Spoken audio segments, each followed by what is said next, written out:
Hi, welcome back to my channel. Today I'm going to show you how to make a high altitudes chocolate cake. This is my family's favorite chocolate cake recipe, and today I'm turning it into a high altitudes recipe for those of you who live at a high altitude. Baking at a high altitude is not easy because air pressure is lower, gases expand more, and liquid evaporates faster. And it results in your baked product overexpanding, taking longer to bake, and it can come out too moist, too dry, or gummy. I recently went on vacation to Utah and stayed at a place that's over 4,000 feet above sea level. So I figured it was the perfect time to share a high altitude recipe. Today I am doing chocolate cake, and I will be posting more high altitude recipes, so stay tuned for those. Let's get started. First you need to preheat the oven. Usually you would bake it at 350 degrees, but for a high altitude, turn the temperature up to 365 degrees. Since it can overexpand while it's baking, baking it at a higher temperature makes it set faster before it overexpands. Grease a 9x13-inch baking pan, or you can use two 9-inch round cake pans, or line 24 muffin cups with cupcake liners. Then into a large bowl, add in the flour, and at 3,500 feet, add in an extra tablespoon, and add another tablespoon for every additional 1,500 feet. I'm somewhere in between that, so I'm adding an extra half a tablespoon. Adding extra flour increases the protein, which helps strengthen the structure of the baked good. Measure out the sugar and remove 2 tablespoons.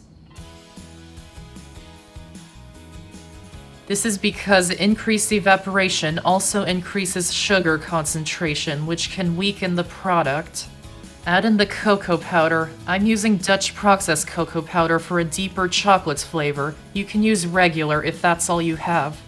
Add in the baking powder and baking soda. Depending on the elevation of where you live, you'll need to adjust that accordingly, and these are the measurements for that. Using less leavening makes the product rise slower and less so it doesn't overexpand. And add in the salt, and whisk them until they're combined. Add the water into a saucepan and place it onto the stove until it boils. We will be adding this to the batter later, so it's best to put it on the stove so it's ready for when you need it later. And if it boils before you're ready to use it, don't keep it boiling over the heat because you don't want too much of the water to evaporate. Then into the dry mixture, add in the eggs, and we need to add extra liquid so it doesn't come out dry from the high altitude and the high oven temperature. You can add extra egg, milk, or oil. For cake, it's best to add extra egg because it doesn't evaporate like a lot of other liquids do. So at 3,000 feet, add in an extra 1 to 2 tablespoons of liquid, and add an extra half a tablespoon for every additional 1,000 feet.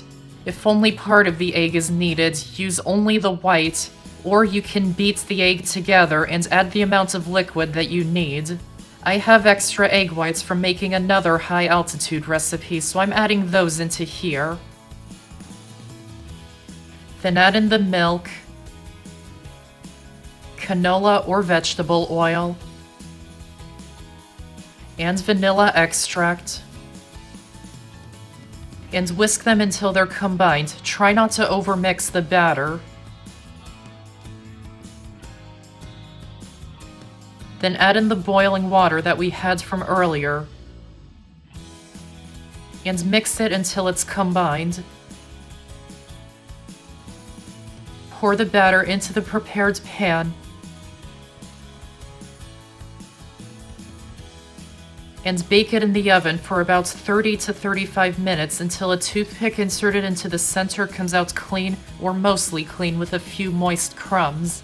Your timing can vary, so start with 30 minutes and check on it with a toothpick.